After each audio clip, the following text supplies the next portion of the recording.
अस्सलाम वालेकुम। आज की जो वीडियो है वो स्पेशली उन स्टूडेंट्स के लिए जो फर्स्ट ईयर सेकंड ईयर का एग्ज़ाम देने जा रहे हैं। आज हम बात करेंगे students learning outcomes based paper pattern के ऊपर।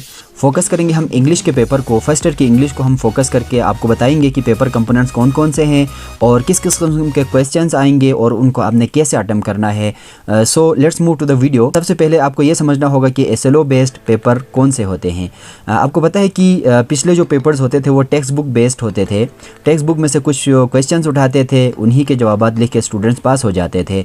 अब ऐसा हरगिज़ नहीं होगा, क्योंकि अब फेडरल बोर्ड ने मुतारिफ़ कराया है students learning outcomes based papers. So English समेत कई सब्जेक्ट्स में, साइंस सब्जेक्ट्स भी शामिल हैं इनमें। सो एसएलओ बेस्ड पेपर्स आएंगे, इसमें स्टूडेंट्स की कंप्रीहेंशन चेक करेंगे, स्टूडेंट्स ने पेपर को बुक को कितना समझा। आपने जो टॉपिक पढ़ा उसी में से घुमा फिरा के कहीं से भी कोई क्वेश्चन आ सकता है। सो आपने टॉपिक के ऊपर उबूर हासिल करना है, न कि सवाल जवाब याद करने के पीछे आपने रहना है। दूसरी जो अहम बात है, फेडरल बोर्ड ने HSSC के लिए जो इंग्लिश कंपलसरी के बुक्स कमेंट किए हैं वो बुक्स कौन कौन से हैं। KBK की बुक है और दूसरी जो बुक है वो Balochistan text book board Quetta की किताब। इन दो किताबों को आपने अच्छी तरह से पढ़ना है, इन्हीं में से क्वेश्चंस बनेंगे। अगली बात यह है कि एसएलओ बेस्ड मॉडल पेपर जो इंग्लिश का बनेगा वो 3 मेन सेक्शन पर मुश्तमिल होगा। सेक्शन A जो कि 20 नंबर के होंगे, MCQs आएंगे। कैसे आएंगे वो आपको मैं आगे जाके बताऊँगा। सेकंड जो सेक्शन B है वो 40 नंबर के बनेंगे और सेक्शन C जो है ना आपके पास वो भी 40 नंबर के। इस तरह से कुल 100 मार्क्स के आपके पास पेपर होंगे। सेक्शन A की जहाँ तक बात है, कुल 20 नंबर के MCQs आपके पास आएंगे। टाइम आपके पास होगा 25 मिनट्स और उन 20 सवालात में से अप्रोक्सीमेटली 30% नॉलेज बेस्ड होंगे, 50% अंडरस्टैंडिंग बेस्ड और 20% एप्लीकेशन बेस्ड क्वेश्चंस आएंगे।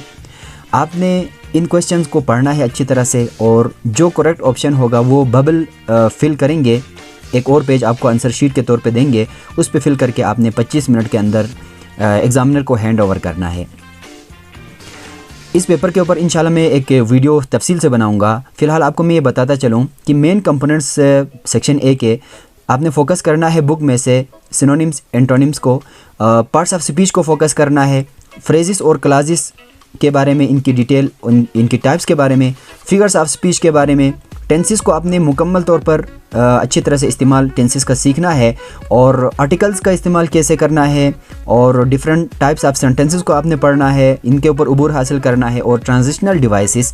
ये कुछ मेन टॉपिक्स हैं जिनको आपने फोकस करना है ताकि आपका सेक्शन A जो है ना अच्छी तरह से अटेम्प्ट हो सके। जी अब हम देखते हैं सेक्शन B को। पेपर का जो सेक्शन B है वो 40 मार्क्स के होंगे और उसमें पहला जो क्वेश्चन है यानी क्वेश्चन नंबर 2 पेपर का, इस सेक्शन का पहला सवाल, इसमें मेन फ़र्क है जो पहले पेपर पैटर्न हुआ करता था और अभी जो न्यू पेपर पैटर्न आया है उसमें बेसिक जो फ़र्क है वो यहीं से स्टार्ट होता है। पहले वाले पेपर में आपको क्वेश्चंस देते थे, उनमें से कहीं से भी बुक से सवालात आते थे, आप उनके आंसर्स लिखते थे। अब ऐसा हरगिज़ नहीं होगा। अब कंप्रीहेंशन ऑफ द पैसेज का पहला सवाल होगा जो कि 28 नंबर का है, बहुत ही important component of the paper. और इसमें आपको क्या करेंगे, 250 से 350 वर्ड्स पर मुश्तमिल एक इबारत, एक टेक्स्ट आपको देंगे। उसमें से आपने एंड में जो अपेंडेड क्वेश्चंस होंगे उनको आपने सॉल्व करना है। 8 सवालात आपको दिए हुए होंगे, उसमें से आपने एनी 6 करना है।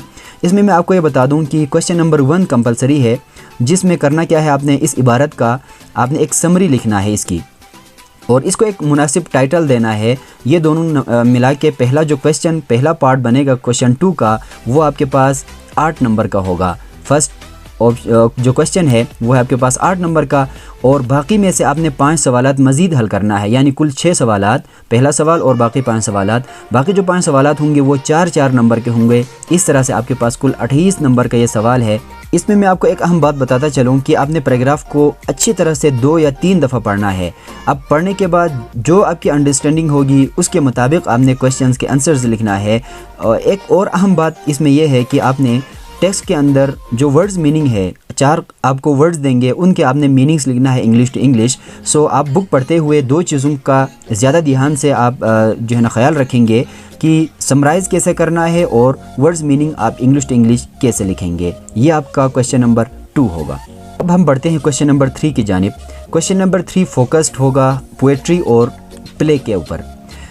क्वेश्चन नंबर 3 के दो कंपोनेंट्स हैं। पार्ट ए जिसमें आपको कुछ स्टेंजाज दे देंगे, पोएट्रिक एक्सट्रैक्ट्स आपको मिलेंगे और उसमें से आपने आखिर में जो सवाल दिए हुए होंगे उनके आंसर्स लिखना है। 3 क्वेश्चंस आपने अटेम्प्ट करना है, हर सवाल के 2 मार्क्स हैं और इस तरह से 6 मार्क्स का ये कंपोनेंट। और सेक्शन बी जो होगा वो प्लेस से रिलेटेड होगा। इसमें मैं आपको बता दूं कि 2 सवालात मिलेंगे, उन 2 में से आपने एनी 1 अटेम्प्ट करना है। So this is most important question regarding place. मिसाल के तौर पर आपसे ये सवाल पूछा जा सकता है, what are the main elements of a play. So ये 6 नंबर का सवाल है, 2 में से आपने 1 करना है। ये आपका क्वेश्चन नंबर 3 होगा। क्वेश्चन नंबर 3 आपको मैं दोबारा बता दूं कि पोएट्री और प्ले के बारे में होगा। हम बढ़ेंगे सेक्शन नंबर सी की जानिब। सेक्शन नंबर सी भी सेक्शन नंबर बी की तरह 40 नंबर का। Section C is more focused on grammar. So question number 4 इस तरह से आएगा, write your resume for any post advertised in a newspaper. 8 number का ये सवाल होगा जिसमें आपने किसी न्यूज़पेपर में जो एडवर्टीज़मेंट आई है, अखबार में एक इश्तिहार आया है किसी भी जॉब के बारे में, पोस्ट के बारे में, उसके लिए अपना रिज्यूमे लिखना है। 8 नंबर का रिज्यूमे लिखने का मखसूस तरीका है वो मैं आपको किसी और वीडियो में बताऊंगा। इसके 3 कंपोनेंट्स हैं क्वेश्चन नंबर 5 के। करेक्ट यूज़ ऑफ टेंसेस पहला सवाल, करेक्ट फॉर्म ऑफ वर्ब दूसरा सवाल, तीसरा जो सवाल है वो पंक्चुएशन के हवाले से। तो इस तरह से कुल 16 नंबर का क्वेश्चन नंबर 5 आएगा। इसके कंपोनेंट्स को अब हम देखते हैं। क्वेश्चन नंबर 5 का पहला जो पार्ट है वो है आपके पास, illustrate correct use of tenses in any 6 sentences by rewriting them. For example, I wish to dash dash dash on a journey. यहाँ पे 2 ऑप्शंस आपके पास गिवन है, set in and set out. ये भी कंप्रिहेंशन चेक करने के लिए यह नया पेपर पैटर्न आया है। नया जो पैटर्न आया है उसमें से एक मोस्ट इंपॉर्टेंट क्वेश्चन, पिछले पेपर्स में ये हुआ करता था 5-6 फ्रेजल वर्ब्स देते थे, इडियम्स देते थे, उनको आपने सेंटेंसेस बनाना होता था। अब यहाँ पे ऐसा नहीं होगा, बिल्कुल इजी एक सिस्टम लाया है। अब आपने जस्ट जो मुनासिब फ्रेजल वर्ब है उसको लगा के इस ब्लैंक को आपने फिल करना है। सो अंडरस्टैंडिंग बेस्ड क्वेश्चन है। जहाँ तक क्वेश्चन नंबर 5 के बी पार्ट की बात है, तो इसमें यह है कि करेक्ट फॉर्म ऑफ वर्ब आपने लगाना है। 8 सवालात आपको गिवन होंगे, उनमें से एनी 6 सेंटेंसेस को आपने करेक्ट फॉर्म ऑफ वर्ब लगा के इसको करेक्ट करना है, जुमले को दोबारा से लिखना है। सो एग्जांपल मैं आपको यहाँ पे बता दूँ। एक एग्जांपल है, ही लिव अब्रॉड सिंस 2010। ये जुमला है, यहाँ पे ब्रैकेट के अंदर आपको एक वर्ड दिया हुआ है live. So you have to correct this sentence. चूँकि आपको एक क्लू मिल रहा है, इशारा मिल रहा है, अगर आपकी टेंसेस सही है तो आपको पता चलेगा कि सिंस 2010 ये शो कर रहा है प्रेजेंट परफेक्ट कंटिन्यूअस को। चूँकि 2010 से वो उसने रहना शुरू किया और 2010 से अब तक वो बाहर रह रहा है, तो it means he has been living abroad since 2010। इस तरह से आपने 6 जुमलों की करेक्शन करनी है। और क्वेश्चन नंबर 5 का सी पार्ट पंक्चुएशन के हवाले से है। आपने पंक्चुएशंस लगानी है। इसमें आपको मैं ये बताता चलूँ, ये 4 नंबर का सवाल है। 4 marks will be awarded at the rate of 1 mark for 2 corrections. 2 corrections के लिए आपको 1 नंबर मिलेंगे। इस तरह से अप्रोक्सीमेटली मोर और लेस आपने 8 करेक्शंस करनी है, उसके लिए आपको मिलेंगे 4 मार्क्स। सो आपने carefully full stop, comma, colon, semi colon, inverted commas, जहाँ जहाँ ज़रूरत है आपने वो लगानी है, कैपिटलाइज करना है। सो ये आपका होगा कुल क्वेश्चन नंबर 5 का 16 मार्क्स का जो क्वेश्चन है, ये बहुत ही important question of the paper. Question number 6 की जहाँ तक बात है, इसमें आपने एक एप्लीकेशन लिखना है या एक फॉर्मल लेटर लिखना है। फॉर्मल लेटर क्या होता है, इनफॉर्मल लेटर क्या होता है, आपको ऑलरेडी पता होगा। अगर नहीं पता है तो अगली वीडियो का इंतज़ार कीजिएगा, वहाँ पे हम आपको बता देंगे। एक एग्जांपल मैं आपको यहाँ पे दे रहा हूँ। 8 नंबर का सवाल है, write a letter to the manager of a factory asking permission for a party to visit the factory. आपने फैक्ट्री के मैनेजर को एक लेटर लिखना है, एक फॉर्मल लेटर है जिसमें आपने विज़िट करने के लिए परमिशन मांगनी है।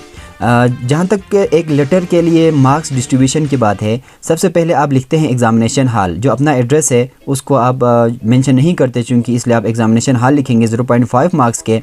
उसके नीचे आप लिखेंगे सिटी, शहर का नाम ABC लिखेंगे 0.5 मार्क्स के।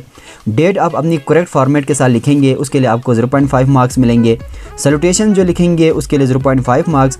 Body of the letter, application या लेटर जो भी हो, उसकी बॉडी के लिए इन्होंने एलोकेट किया है 5 नंबर्स। और क्लोजिंग, कम्प्लीमेंट्री क्लोज जिसको कहते हैं, यूअर्स सिंसियरली, यूअर्स ट्रूली लिख के आप लेटर को क्लोज करेंगे। सो उसके लिए 0.5 मार्क्स मिलेंगे। और आखिर में सिग्नेचर या अपना नाम लिखेंगे, उसके लिए 0.5 मार्क्स। इस तरह से कुल 8 नंबर का ये सवाल होगा। सो बहुत ज़्यादा एहतियात के साथ करेक्ट फॉर्मेट के साथ आपने एप्लीकेशन या लेटर लिखना है। Question number 7, it is the last question of the paper. इसमें शुरू में ये हुआ करता था कि उर्दू से इंग्लिश में ट्रांसलेशन के लिए कुछ जुमले देते थे या एक पैराग्राफ दिया करता था, उसको आपने उर्दू से इंग्लिश में ट्रांसलेट करना था। अब फेडरल बोर्ड ने इस पैटर्न को मुकम्मल तौर पर चेंज किया है। अब नया जो पैटर्न आया उसमें यह है कि translate from English into Urdu. English में आपको एक पैराग्राफ दे देंगे, उसको आपने बामुहावरा एहतियात से ट्रांसलेट करना है, इंग्लिश से उर्दू में ट्रांसलेट करना है। सो उर्दू में भी आपकी महारत होनी चाहिए। अदरवाइज़ अगर आप ये क्वेश्चन अटेम्प्ट नहीं करना चाहें तो आपके लिए एक ऑप्शन भी मौजूद है। यहाँ पे आप डायलॉग लिख सकते हैं। किसी भी टॉपिक पर आपने 2 बंदों के माबेन डायलॉग या मुकालमा लिखना है। सो इस तरह से आप कुल 100 नंबर का पेपर आप सोल्व करेंगे। उसमें से 33 मार्क्स अगर आप ले लेंगे तो आपको पास डिक्लेयर करेंगे। Best of luck. आप तमाम का बहुत बहुत शुक्रिया।